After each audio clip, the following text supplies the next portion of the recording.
그래서 오늘 이렇게 큰 소리를 읽으니까 훨씬 더 좋게 느껴집니다. 그러하였기에 나도 그러한다. 7절에 나와 있어요. 그러하였기에 나도 그러한다. 7절 말씀을 다시 한번 봅니다. 다윗이 그에게 이르되 무서워하지 마라. 내가 반드시 내 아버지 요나단으로 말미암아 네 아버지 요나단으로 말미암아 네게 은총을 베풀리라. 내가 네 할아버지의 사울의 모든 밭을 다 네게 도로 주겠고 또 너는 항상 내 상에서 떡을 먹을지니라. 아멘. 네 아버지 요나단으로 말미암아 네게 은총을 베풀리라. 이거를 히브리 원문 그대로 번역을 하면 이렇게 됩니다. 내가 반드시 네 아버지 요나단으로 말미암아 내가 그 요나단에게 은혜를 입었기 때문에 그 네 아버지 요나단으로 말미암아 내가 네게 은총을 베풀리라. 내가 받았으니 내가 네 아버지 요나단으로부터 은총을 내가 받았으니 나도 네게 은총을 베풀리라. 이렇게 말하고 있어요. 이게 가만히 생각해 보십시오. 얼마나 아름다운 이야기인지, 얼마나 아름다운 마음인지, 그리고 그 다윗의 마음이 얼마나 축복받은 마음인지 하는 것을 아마 여러분 느끼게 되어질 것입니다. 나는 네 아버지로부터 은혜를 입었다. 네 아버지께로부터 나는 은혜를 입었다. 그러하기에 나 또한 너에게 뭐를 베풀겠다? 은총을 베풀겠다. 네 아버지께로부터 나는 은총을 입은 사람이다. 그러니 내가 너를 그냥 둘 수는 없지. 불쌍한 너, 고아가 된 너, 장애인이 된 너에게 나도 네 아버지처럼 네게 은총을 베풀어야 된다. 라는 말을 해요. 그러니까 이 무비보셋이라고 하는 요나단의 아들이 어떤 마음을 갖습니까? 되게 이럴 때 정말 은혜 받은 사람, 입을 사람과 은혜 입지 못하는 사람들의 모습이 확연하게 드러나죠. 은혜 입지 못할 사람들은 이런 생각을 가져요. 마땅히 그래야죠. 우리 아버지께로부터 당신 은혜를 입었으니 우리 아버지의 아들이 나에게 당신이 마땅히 그래야 되는 거 맞는 것 아니에요? 그걸 가지고 뭐 이렇게 떠들고 난리들 합니까? 이런 식으로 나와요. 이것은 아름답지 못한 모습입니다. 은혜 받을 자의 모습이 절대로 아닌 것이죠. 그런데 무비보셋의 반응을 잘 보십시오. 무비보셋이 뭐라고 이야기를 합니까? 자, 9절을 다시 한번 봅니다. 시작. 8절 시작. 그가 절하여 이르되 이 종이 무엇이기에 왕께서 죽은 개 같은 나를 돌아보시나이까 하시니라. 다시 한번요. 그가 절하여 이르되 이 종이 무엇이기에 왕께서 죽은 개 같은 나를 돌아보시나이까.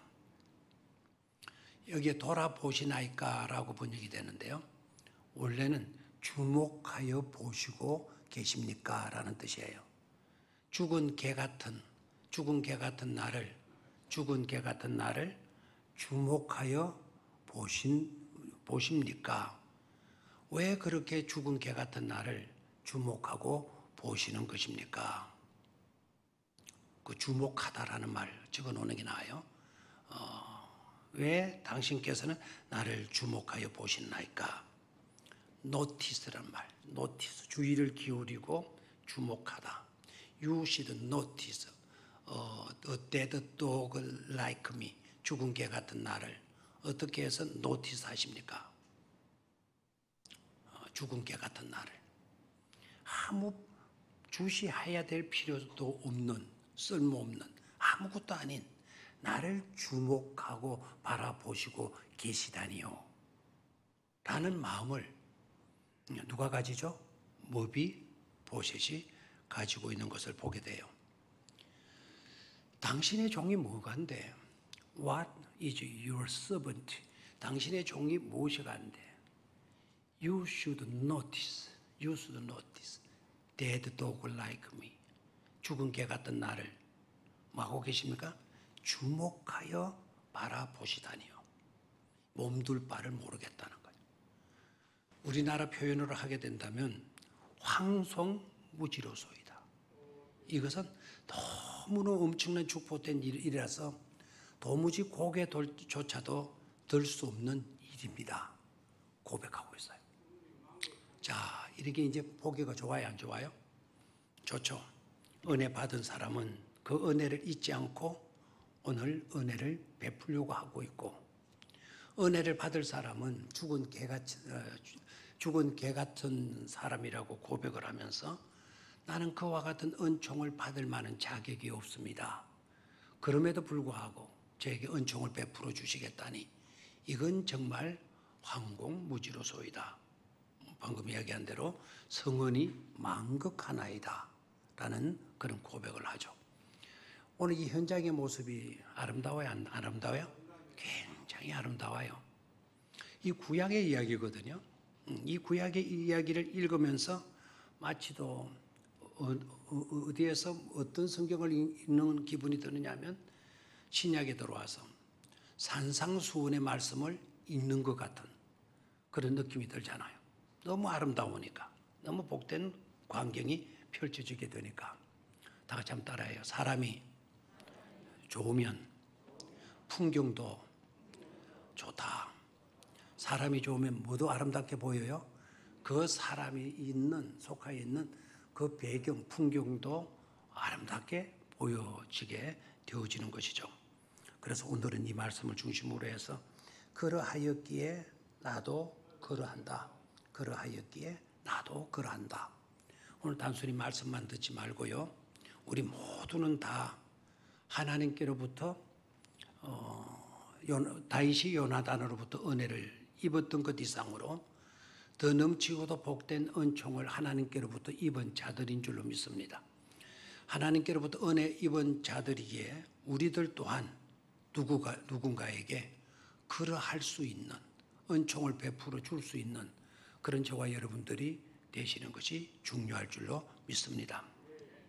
자, 그러면 세 가지로 먼저 짚도록 하겠습니다. 첫 번째는 제대로 균형 잡아라라는 거예요. 제대로 균형을 잡도록 해라. 제대로 균형 잡기 한번 따라 하십시오. 제대로 균형을 잡읍시다. 뭘 잡읍시다? 균형을 잡읍시다. 균형 잡기. 균형 잡기가 중요해요, 안 중요해요? 중요하죠. 살아가면서 정말 지혜가 필요하다라는 것은 아마 균형 잡는 일 때문에 그러할 것입니다. 이 균형 밸런스를 잘 맞추는 것. 이게 제대로 안 맞추게 되면 기울어지게 되거든요. 균형을 잡혔을 때는 안정되게 있는데 그것이 안 맞으면 기울어지게 돼요. 여러분, 제가 지난 주일 저녁에 코로나 백신 가능한 한 맞지 마라. 안 맞아도 문제고 맞아도 문제고 그래 안 맞고 고생하는 것이 더 낫다 하는 생각 때문에 또 제 말 듣고 또 계속 고집하면서 안 맞고 그러지 마시기를 바라요. 웬만하면은 맞으시되 가능한 한 맞지 말아야 돼. 가능한 한 무슨 말인지 모르겠죠. 웬만하면 맞으시는데 가능한 한 맞지 말아요. 왜냐하면 우리는 이렇게 여러분들은 건강하게 이렇게 사시니까 그 문제성들을 체험을 못 느껴보죠. 제가 얼마 전에 고생 많이 했거든요. 갑자기 물체가 앞이 흐릿하게 보이고 분변이 안 되고 어지럽고 그리고 초점을 못 맞추는 거예요. 물체가 2개, 3개 막 십자가가 여기 있으면 십자가가 옆에도 하나 있고 밑에도 하나 있고 위에도 하나 있고 그래서 어느 것이 진짜인지 손가락으로 직접 짚어보는 거예요. 벽에 스위치가 있으면 그 스위치가 하나가 있는데 이 스위치가 3개, 4개씩 보이는 거예요. 이걸 누르면 아니고 이걸 누르도 아니고 그러면 맞으면 거쳐서 누르는 거예요. 이게 보통 불편한 게 아니에요. 여러분, 초점이 지금 하나로 보이고 물체가 하나로 보이게 되는 것, 이걸 두고 여러분 감사 안 하셨죠? 감사하실 일이에요. 오늘 물체가 두 개로 안 보이고 정상적으로 보이게 하심을 감사합니다. 이게 감사거리예요, 이거. 너무 이 은혜들이 너무 귀한 건데 우린 일상적으로 늘 건강히 지내니까 거기에 대한 고마움을 모르는 겁니다. 방금도 제가 성경을 읽으려고 딱 썼었는데 교독하자 켜놓고 딱 보니까 이게 줄이 막 몇 줄로 막 겹쳐서 보이고 막 흩어져서 보이고, 그래서 갑자기 지혜를 주시기를 남자와 여자로 갈라서 읽도록 해라. 그래가지고는 그렇게 읽으니까 오히려 더 좋은 결과를 얻었습니다. 제가 응급실에 갔거든요. 한밤중에 가니까 왜 왔냐, 정세가 어떠냐. 아무래도 내가 백신 후유증 같다. 아스트라 백신 맞은 지 21일째인데 28일만 되면 괜찮다는 거. 일주일 딱 앞두고 그런 이상한 정세가 와서 가서 어지럽고, 갔더니 뭐 꼬치꼬치 물어쌌고 열 언제 쟀냐, 뭐 언제 맞았는지 꼬치꼬치 물어주고 막 안려주더라고요, 응급실에도. 그래서 지금 어지러우니까 지금 어떻게 안정부터 좀 취해달라. 그러니까 한참 만에 의사가 또 응급실 의사가 나오더니 뭐 정신을 묻고 열 이상 없냐 묻고 그 안에 들어가서 누웠는데, 침대에 누워 있는 1시간 동안 수액을 맞아가면서 뭐 심장을 안정시키고 뭐 그런 이야기라고 그러는데, 후유증 백신, 아스트라 백신 맞고 후유증으로 들어오시는 사람이 내가 누워 있는 그 1시간 동안 4사람이었어요. 한 어르신은 벌써 들어와서 누워 있는데 팔다리 힘이 하나도 없고 쭉 늘어지더라는 겁니다. 조금 있더니 의사가 와가지고 여기서는 할 게 없으니까 울산 대학병원 응급실로 가라고, 자기가 소견서를 써줄 거니까 그쪽으로 모시고 가라고. 조금 있다 그분 나갔어요. 누워있는데 이번에 할머니가 들어와요. 들어오시면서 하시는 말씀, 아이고 지르래, 이래가 살겠나, 아이고 지레, 아이고 지레, 나 좀 살려주소이, 살려줘 하면서 쑥 들어오시니 또 침대에 가서 누우셔요. 이 할머니도 조금 있으니까 의사가 뭐 하더니 또 대학병원 응급실로 또 가라고 그래요. 그래서 제가 또 이건 뭐야 이거, 그럼 나도 이거 대학병원 응급실로 가야 되는 거 아니야? 하고 누워 있었어요. 누워 있더니 무슨 검사 뭐 긴급으로 해가지고 나오더니 저들은 우리 병원에서 아무것도 할 수 없다. 그럼 이제 대학병원으로 가야 되는 공식적인 이야기 아니겠어요? 그래서 제가 멀뚱하게 앉아 있으니까, 그러면 내가 괜찮단 말이요, 아니면 안 좋아서 후유증이 맞아가지고 큰 병원으로 가란 말이요. 그러니까 대학병원 갈 일도 아닌 것 같고 여기 있어야 될 것도 아니고 그러면 이제 알아서 하라는 겁니다. 그래서 집으로 왔죠. 나오는데 또 한 사람이 또 돌아와요. 또 들어오는데 그 사람도 막 사물이 흐릿하게 보이고 아무것도 안 비고 뿌옇게 보이고 뭐 물체가 여러 가지 보이고 계단이 뭐 몇 개가 있는데 뭐 계단을 오르지도 못하고 막 그런 이야기. 저거 똑같은 현상이에요. 그 이튿날 집에 와가지고도 뭐 별 차도가 없으니까 대학병원으로 가려고 모든 수술을 받고, 그러니까 1차 병원에서 소견서가 있어야 대학병원에 간다고 그래요. 뭐 1급 병원인가 무슨 병원인가 돼가지고. 그래서 그걸 떼러 갔더니 웬걸요, 그게 볼보 자동차를 커피 갖다 대더니 며느리 되시는 분 같아요. 막 또 운전석에 내리더니 막 음식 문을 두드리더니 막 급히 막 응급실 환자들을 잡고 의사들을 잡고 간호사가 나와가지고 상황을 묻는데, 저는 서류만 떼면 되니까 응급실 안에 들여주시라고 바깥에서 기다리고 그러는 거, 도로가에 떡 서 있으니까 그 광경을 다 지켜봐죠. 똑같은 정세예요. 어지럽다, 앞이 안 보인다, 물체가 여러 가지 보인다. 그럼 이거 맞는 거 아닙니까? 후유증이죠. 그래서 유난가로 와가지고 유난가에 와는 신경이 문제가 와 있는 것 같다. 내 사진을 찍자, 뭐 어쩌고 저쩌고. 또 대학병원에 가서 대학병원에 가니까 똑같은 소리예요. 사시 검사를 했느냐, 뭐든 검사를 했냐. 그럼 한마디만 해줘라. 이거 백신 후유증 아닌가 기가. 그러니까 긴 것 같습니다. 긴 것 같습니다. 이래가지고는 안 된다는 거예요.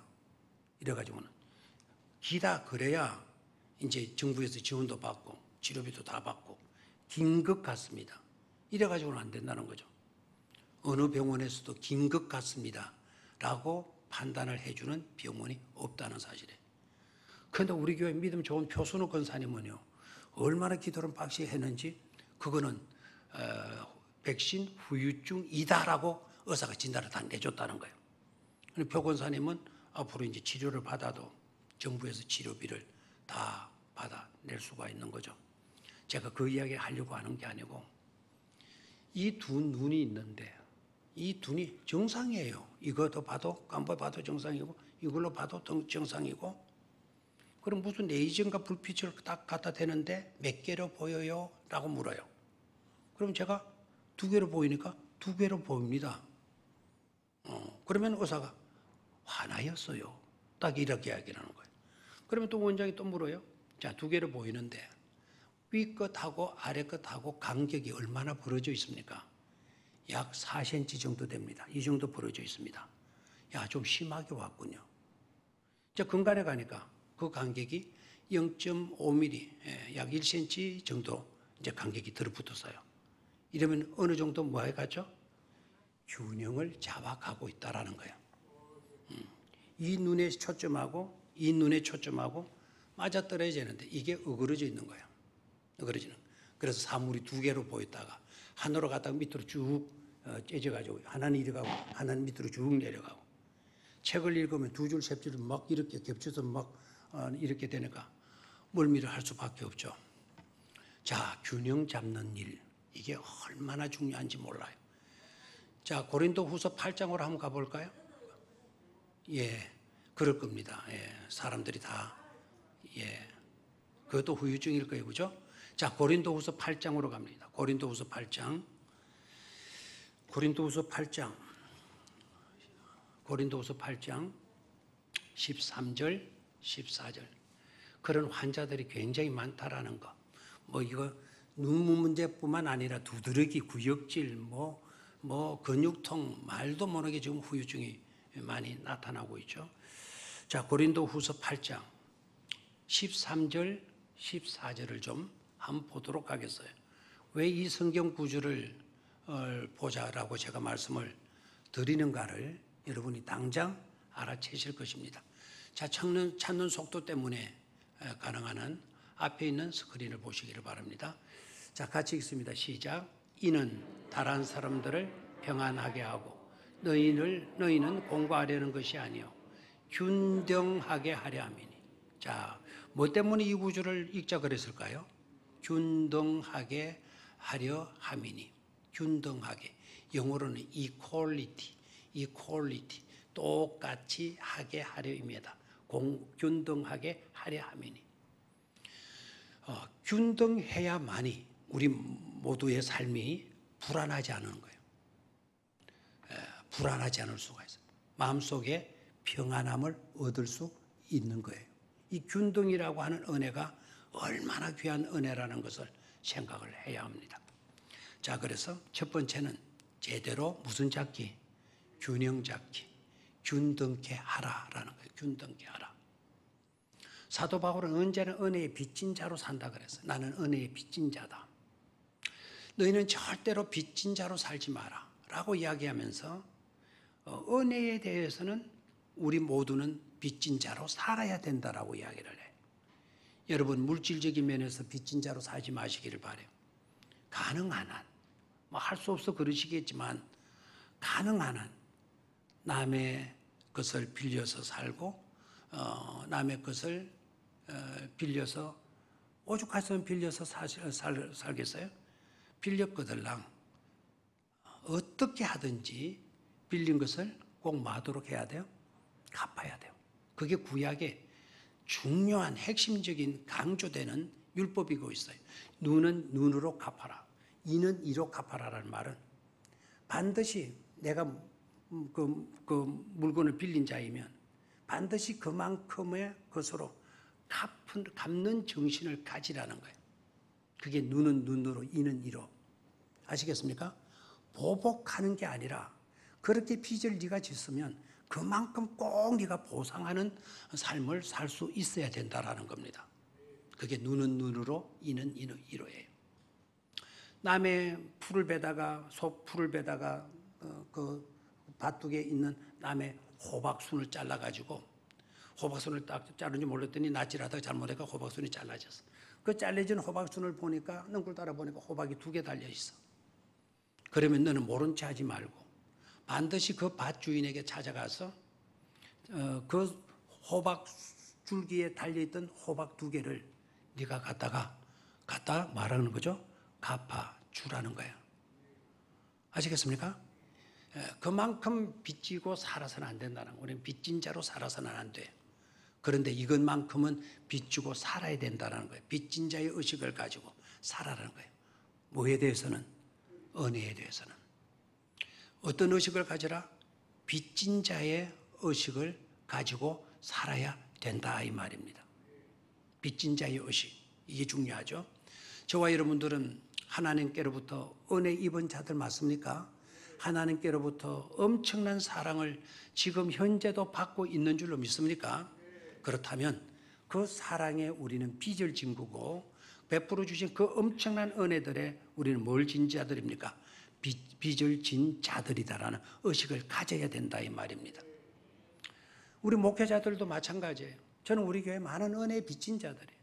여러분들로부터 엄청난 은혜와 사랑을 받고 어떻게 하면 그 은혜와 사랑을 다 갚고 하나님의 나라로 갈 수 있을까? 그게 고민이고 있어요. 은혜에 빚진 자로서 살아야 돼요. 받은 그 은혜를 망각하게 되면 그 자체는 인간으로서 끝나버리게 된 겁니다. 그래서 뭘 잡기를 잘하라? 균형 잡기 잘해라. 고린도후서 8장 13절 14절의 내용의 말씀도 마찬가지예요. 너희들이 물질의 복을 받았냐? 물질의 복을 받았으면 너가 물질의 복을 받기 전에 너의 상태가 어땠냐? 그걸 생각하고 물질을 많이 받았으면 물질을 많이 갖지 못한 사람들에게 너네들이 은혜를 베풀어 주어라. 그래서 뭐 하도록 해라? 균등케 하도록 하라라는 말씀 교훈을 하고 있는 거예요. 우리 전 성도님들이, 우리 전 국민들이 하나님께서 가르쳐주신 말씀대로 살아가게 되어진다면 은혜로운 세계, 복된 세계가 되어질 줄로 믿습니다. 두 번째로 아까 다윗이 고백한 말, 나는 네 아버지께로부터 무엇을 입었기에? 은총을 입었기에. 그러기에 나 또한 너에게 뭐를 베풀고자 한다? 은총을 베풀고자 한다. 뭐 했기에 뭐 한단다. 뭐 했기에 뭐 한단다. 나는 네 아버지로부터 엄청난 은택을 입은 사람이야. 은총을 입은 사람이야. 그러니 이제 내가 어려움에 빠져 있는 너에게 은총을 베풀 시간이 된 거지. 내가 뭐 하였기에 나도 그러한단다. 이게 너무나도 귀중한 거예요. 자, 다윗을 향하여서 하나님께서 하신 중요한 말씀이 있었죠. 다윗을 향해서 하나님께서 뭐라고 말씀하셨나요? 다윗을 향해서 너는 내 마음에 마한 자다, 합한 사람이다. 여기 합하다라는 말, 이 합하다라고 하는 말은 내 마음에 꼭 든다. 내 마음에 꼭 든다라는 뜻이에요. 그래, 내 마음 속에는 항상 누가 들어있다? 다윗 너가 들어있어. 그럼 여러분 보십시오. 그 다윗의 어떤 모습일까요? 다윗의 그 용맹성, 다윗의 그 외모, 다윗이 잘생겼을까요? 못생겼을까요? 다윗의 외모가 뛰어나요? 아니면 추남이에요? 아니면 훈남이에요? 에? 미남 아니면 추남? 추남. 그 추시들을 요새 좀 그렇더라고요. 그죠? 예. 그 이런 눈치가 좀 채고 그래야 되는데 우리 교회는 추시가 없죠. 추시가 한동안 까부러졌더니 굉장히 지금 좀 조용해졌나? 다윗은 여러분 굉장히 얼굴이 잘생긴 사람이에요. 성경에도 나와 있어요. 그의 얼굴에 언제나 혈기가 넘치는 얼굴이 붉었더라. 혈기가. 물론 그 붉었더라는 말은 다윗은 목동으로 늘 들판에 양을 치고 다니기 때문에 햇빛을 맞아가지고 걸려가지고 얼굴이 붉을 수도 있고, 다윗은 인물이 아주 훌륭한 사람이에요. 잘난 사람이에요. 그래서 다윗의 그 외모 보고 너는 내 마음에 꼭 들어. 하나님이 그러셨을까요? 아니죠. 다윗의 마음에 다윗의 마음. 하나님을 향한 아름다운 마음. 어디에서나 주님과 동의하거든. 다윗도 실수가 있어요. 잘못도 있어요. 살인죄 온갖 게 다 지었어요. 10계명 중에서 4가지는 범했다니까요. 그런데도 하나님은 내 마음에 합한 자다. 다윗의 중심만큼은 누구를 향하고 있었기 때문이다? 하나님을 향하고 있었기 때문이다. 그가 범죄를 해도 묻어내도 언제나 어떤 상황에 놓였어도 그의 중심에는 누가 계셨어요? 하나님. 그가 그런 고백도 했잖아요. 사망은 음침한 골짜기로 다닐지라도. 여러분 사망이 음침한 골짜기 다녀보셨나요? 사망은 음침한 골짜기 다녀보셨나요? 삶의 밑바닥에까지 내려가는 내팽개쳐져 있는 그런 비참함을 한번 경험해 봤나요? 사망이 음침한 골짜기가 그냥 골짜기가 아니잖아요. 낭만을 노래하고 그 광경, 그 풍경을 구경하고 뭐 관람하는 그런 것이 될 수 없지 않겠어요? 사망이 음침한 골짜기인데요. 사방에 금방 어디에서 뭐가 튀어나올 줄 모르고 여기에 내 발을 디뎌도 되는지 안 되는지, 디디면 그냥 웅덩이가 펼쳐질지, 이 구석에서 짐승이 나오고 저곳에 무슨 맹수가 나오고, 이게 사망의 골짜기 아니겠습니까? 사망의 음침한 골짜기를 다닐지라도 해받을 것은 내가 두려워하지 아니하는 것은 주의 지팡이와 막대기가 나를 뭐 하시나이다? 안위하시나이다. 그 사망의 음침한 골짜기에는 정신이 없을 건데도 불구하고 주의 지팡이와 막대기를 다윗은 의식하고 있는 거예요. 어떠한 상황에 어떠한 형편에 그가 놓이든지 간에 그의 중심에 누가 계셨다? 하나님이 계시는 거예요. 하나님은 우리의 중심을 보셔야 안 보셔요? 보시죠. 다윗의 중심 속에 들어있는 하나님이 딱 계신 걸 보고 다윗 너만한 사람이 없어. 너는 내 마음에 만자라고요? 합한 자라고. 오늘도 다윗의 마음을 보세요. 다윗의 마음을 보세요. 사울이 어떤 사람이에요? 자기를 죽이려고 그렇게 헤매겼던 사람이에요. 그런데 사울의 아들이 누굽니까? 요나단이지 않습니까? 요나단은 아버지와 정반대 인생을 산 사람이에요. 어떻게 그 아버지에게 요나단과 같은 훌륭한 인격자가 나와 있는지 몰라요. 정말 생각해 보면요, 요나단은 특별한 인물이에요. 정말 멋진 인물이에요. 이런 아들, 이런 인물이 어디 있겠어요? 그 아버지가 그 모양인데 그 아들만큼은 중심을 잃지 않아요. 아버지가 다윗을 죽이려고 할 때 그것을 막아줘요. 누구를 지켜줍니까? 다윗을. 누가 지켜줘요? 사울의 아들인 요나단이 지켜주지 않습니까? 이거 보통 아니죠. 요나단 정말로 훌륭한 사람이에요. 이런 아름다운 사람이 어디 있겠어요? 그러면 그 요나단은 또 누구를 그토록 사랑했어요? 다윗을 그토록 사랑하는 거예요. 다윗을. 그러니까 그 친구를 보면 그 친구를 보고 칼을 날카롭게 한다는 성경 말씀의 뜻이 그거예요. 친구를 보면 이 사람이 어떤 사람인가를 알 수가 있다는 거예요. 요나단을 보면 다윗이 어떤 사람이라는 걸 알 수가 있고 다윗을 보면 요나단이 어떤 인물이라는 것을 알 수 있는 것이죠. 요나단에게 내가 은총을 입었다. 그러기에 나도 너에게 뭐를 베풀리라? 은총을 베풀려고 하는 거란다. 얼마나 아름다운 마음이에요. 우리가 살아가면서 이런 마음을 꼭 품으실 수 있게 되기를 주의 이름으로 축원합니다. 외모, 단장도 중요하지만 그런 것보다 내 아름다운 마음을 단장하는 것, 가꾸는 것, 아름답게 가꾸는 것, 이게 너무나도 소중한 일이 아닐 수가 없는 줄로 믿습니다. 그럼 세 번째로 가서 여기에서 꼭 우리가 또 물어볼 것이 있죠. 항상 이렇게 되면 우리는 계산기를 내게 돼요. 계산기를 두드리기 시작합니다. 내가 너에게 은총을 베풀어 주면 얼마만큼 내게 이익이 있을까? 계산기를 도도독 치러보는 거예요. 내가 너에게 잘해 주면 앞으로 나한테 어떤 좋은 일이 챙길 수가 있겠는가? 그걸 계산기를 두드리는 거예요. 또또또 두드리고. 문제는 그 다음이죠.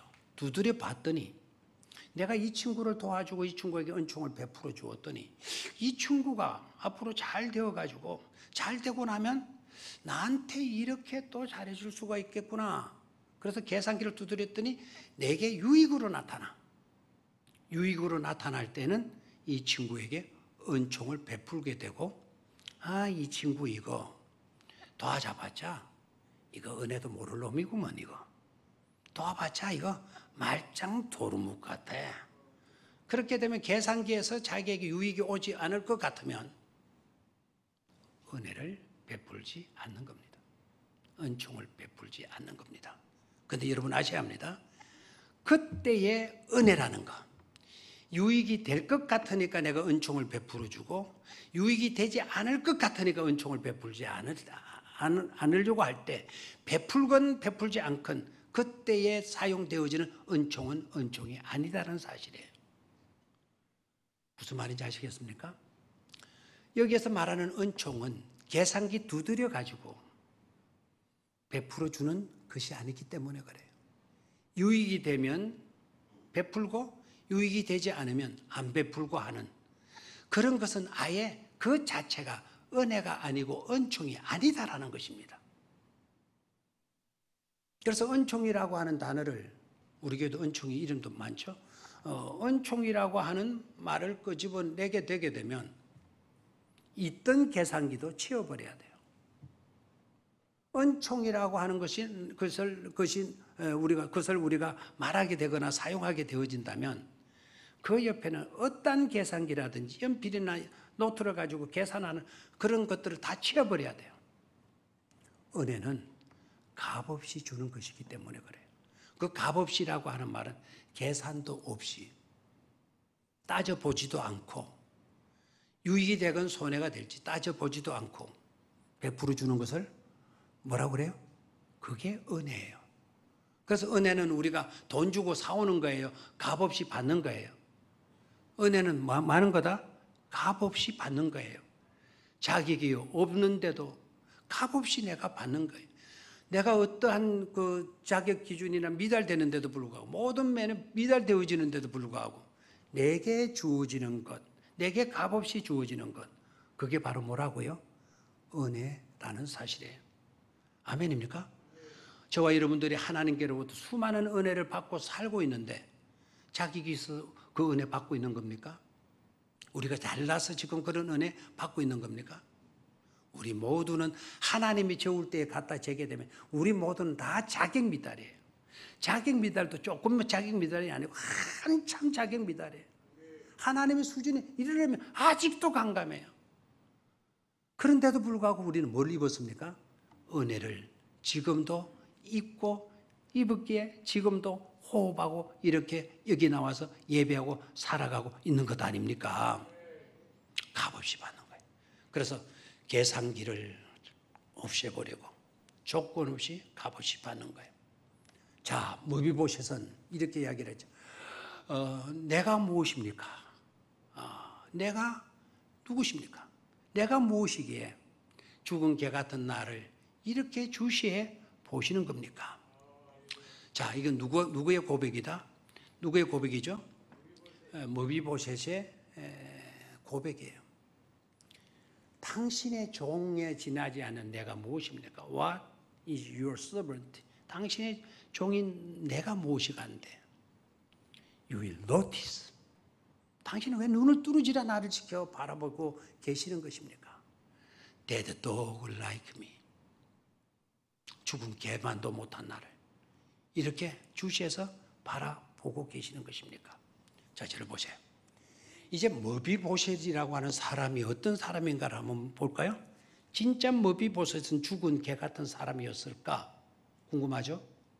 맞습니다. 머비보셋은 자기가 자기를 자신을 잘 들여다보고 있어요. 머비보셋은 죽은 개 같은 사람이에요.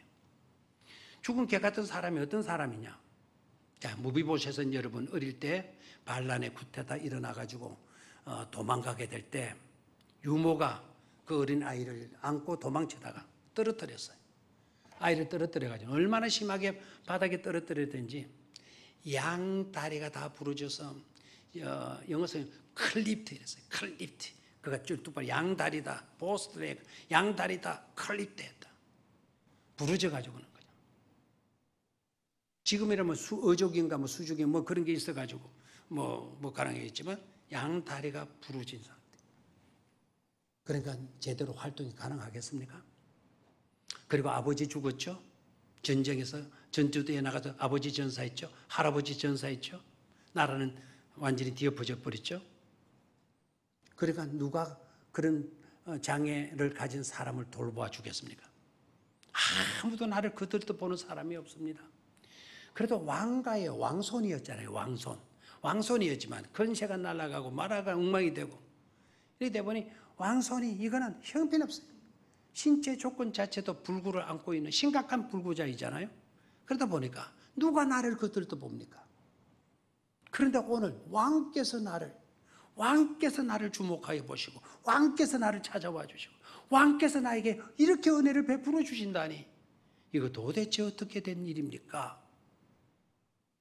그러니까 이 모세시 자기를 알아요 몰라요? 아는 거죠. 그러니까 이건 도무지 제가 이해할 수가 없는 일입니다. 그러니까 다윗이 그의 마음을 편안하게 해주잖아요. 너 그렇게 어렵게 생각하지 마. 내가 너에게 해주는 것은 다른 이유가 아니네. 자네 아버지가 내게 은총을 베풀었거든. 내가 이렇게 잘 되고 내가 이렇게 왕이 될 수 있었던 것 사실 자네 아버지 때문인 거야. 내가 그렇게 은혜 받았으니 나도 너에게 은혜를 베푸는 거 마땅한 일이단다. 마땅한 일이단다. 그러면서 사울이 소유했던 그 땅, 사울 왕이 소유했던 그 땅, 그 모든 땅을 다 너의 소유로 넘겨주마 이렇게 이야기를 해요. 아름다워요? 안 아름다워요? 바로 이런 것이 균등케 하는 일이에요. 이게 평균케 하는 아름다운 모습이 아닐 수가 없죠. 자, 이미 말씀을 드렸는데요.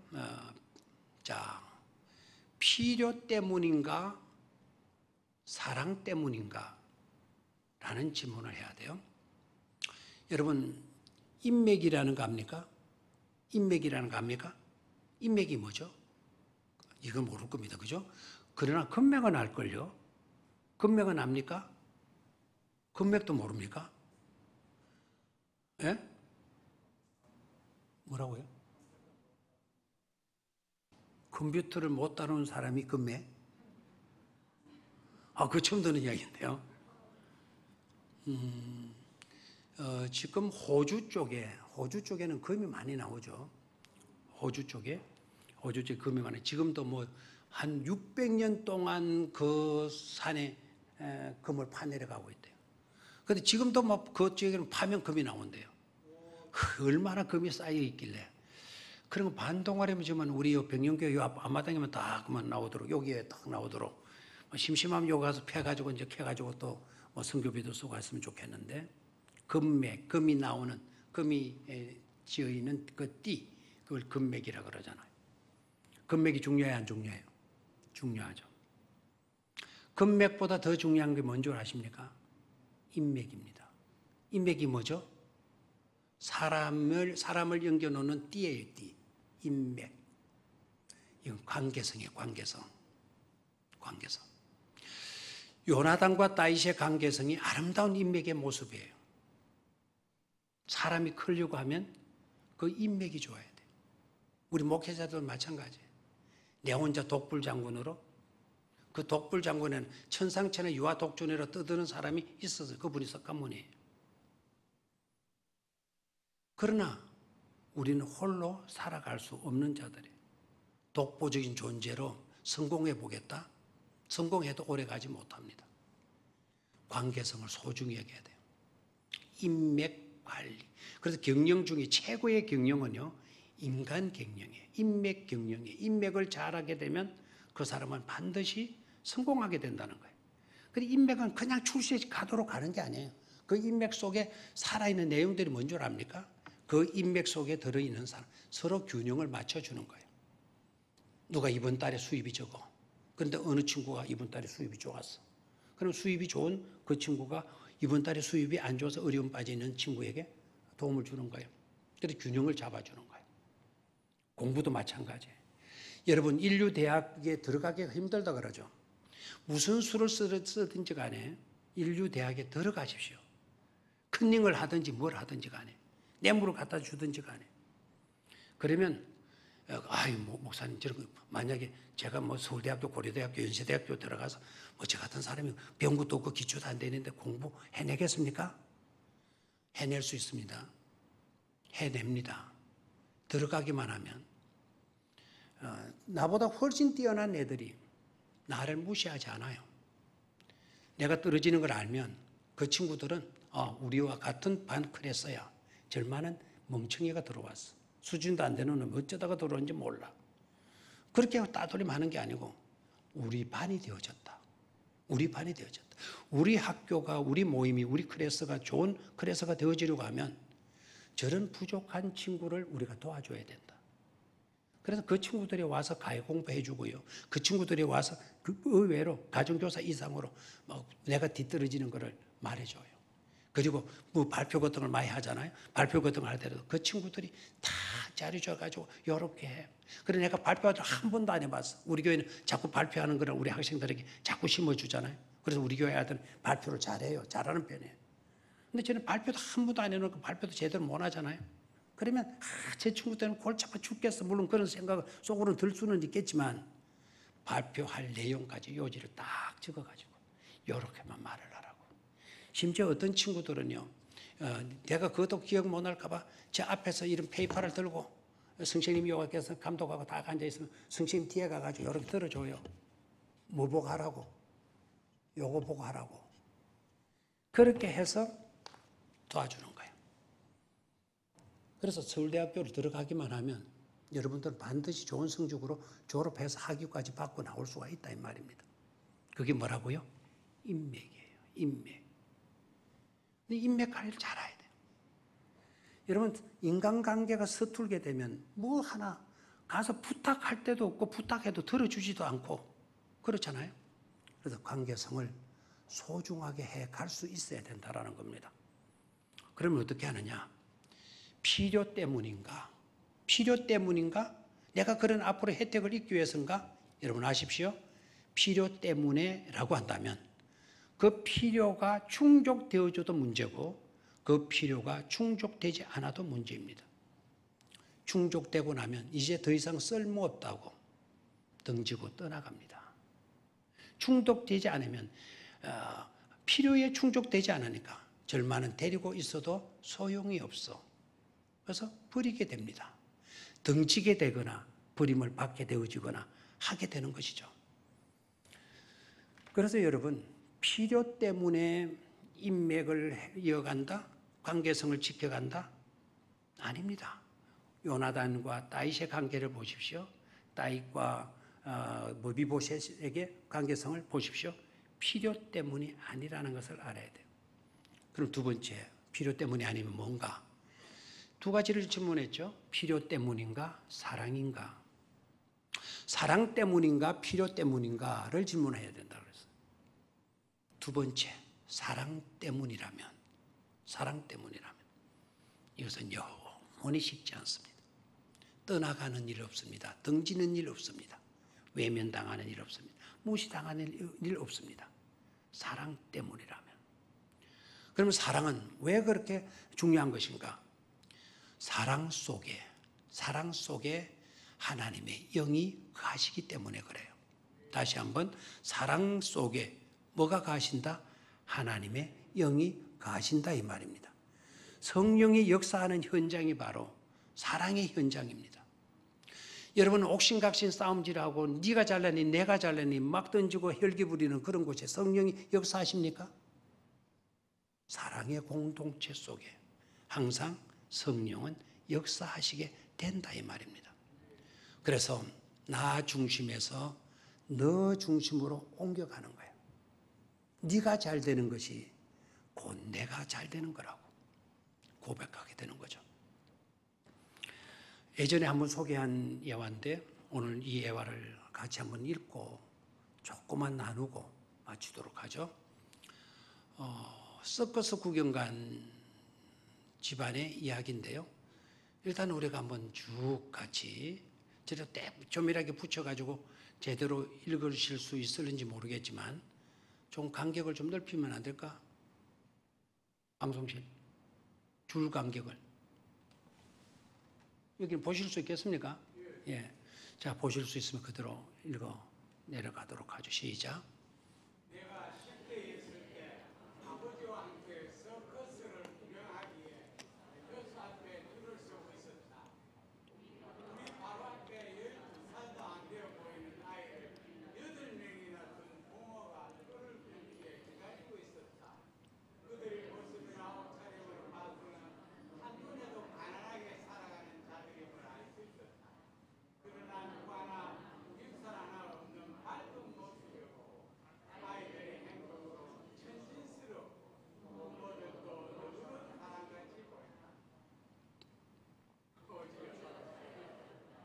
드디어 차례가 되었다. 아이 아버지는 행복한 모습을 몇 번으로 가서 아이들 또 8장 성인 부담 주세요. 그래서 지금 이렇게 아기를 드리고 좋은 금액을 말해줬다. 순간 아버지는 망명자처럼 표정을 지었다. 아무 난처한 것이었는데 목소리를 다시 뭐라고 하셨습니까? 돈이 모자랐던 것이다. 아이들의 기대감을 가지고 아버지를 쳐다보고 있는데 아버지 얼굴은 실감 만의 슬픈 기색이었다. 그때 우리 아버지가 주머니에 손을 쥐어넣으시기를 아이들이 아버지한테 다가가서 침대를 떨어뜨리고 아이 아버지에게 여보시오. 방금 당신이 호주머니에서 뭐가 떨어졌어요. 라고 하셔. 아이 아버지는 그 말이 무슨 말인지 그만 알아차렸고 아이 아버지는 거리를 굴려 침대를 두며 말했다. 고맙소 선생. 이것은 나와 내 아이들에게 정말 큰 선물이 될 것이요. 아이 아버지 눈에는 눈물이 글썽이었고 그는 아이에게 나갑니다. 아이들은 야호 하며 심판을 해놨다. 아이들이 재정기 틈틈에 서그릇 장으로 들어갔고 아이들의 아버지는 우리 쪽을 바라보며 손을 들고 고맙다는 표시를 했다. 나와 아버지는 차를 타고 집으로 돌아와야 했다. 우리도 역시 부자가 아니었기 때문이다. 우리는 그날과 더 그들을 구경하지 못했지만 마음은 결코 어느 여전하지 않았다. 너무 여러분 강심장으로 읽네요. 눈물이 안 나요? 내용은 파악하셨겠죠? 예. 아이들 앞에서 아버지가 계산도 없이 표를 서커스 구경 가자 그랬던 모양이고 서커스 구경 관람료가 그렇게 비싼 줄 몰랐던 것 같고 돈이 모자라니까 아이들은 기대감에 막 들떠 있는데 자기가 가진 돈과 매표소 직원이 계산해본 돈은 차이가 너무 나니까 아이들한테 무슨 명목으로 돌아서는 정말 실망스럽고 아이들에게 길을 기대감을 무너뜨리게 만든 것 같아서 안절부절 못하는 그 아이들 아버지에게 우리 아버지가 그걸 다 감지를 하시고 곁에 가셔서 자기 주머니에 50불 내서 그 아버지 밑에 떨어뜨려 주고 바로 주도 되잖아요. 이거 가지고 모자란 입장료 하세요. 이렇게 해도 되는데 아이들한테 부모의 약한 그 모습을 보이지 않게 해주기 위해서 일부러 떨어뜨려 주고 방금 주머니에서 뭐가 떨어졌어요. 자기가 떨어진 그 50불을 가리키고 아버지가 자기 손에서 자기 포켓에서 50불이 없었거든요. 그게 무슨 의미라는 것을 아이 아버지가 알고 그것은 고맙다고 영원히 잊지 못할 선물이 될 거라고 그래 표를 끊고 아이들에게 나눠주고 아이들은 영문도 모른 채 표 받고 야토하고 신나편 하면서 서커스장 안으로 들어가고 이 아버지는 들어가도 고맙잖아요. 뒤돌아보면서 돈을 떨어뜨려 주신 그 아버지에게 빠이빠이를 해주고 들어가는.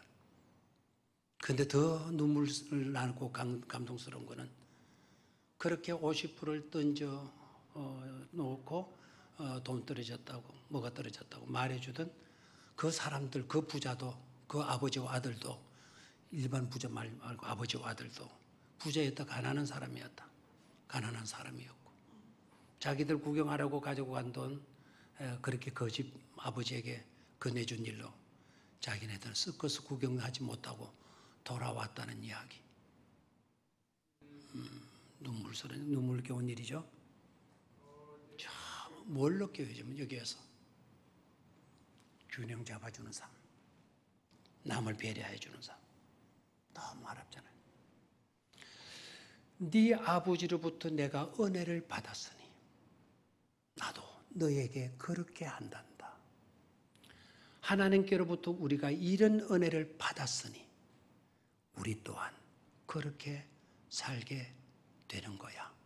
이렇게 고백하고 살아갈 수 있는 축복된 우리 병영계 성도님들이 다 되시기를 주의 이름으로 축원합니다. 하나님 아버지,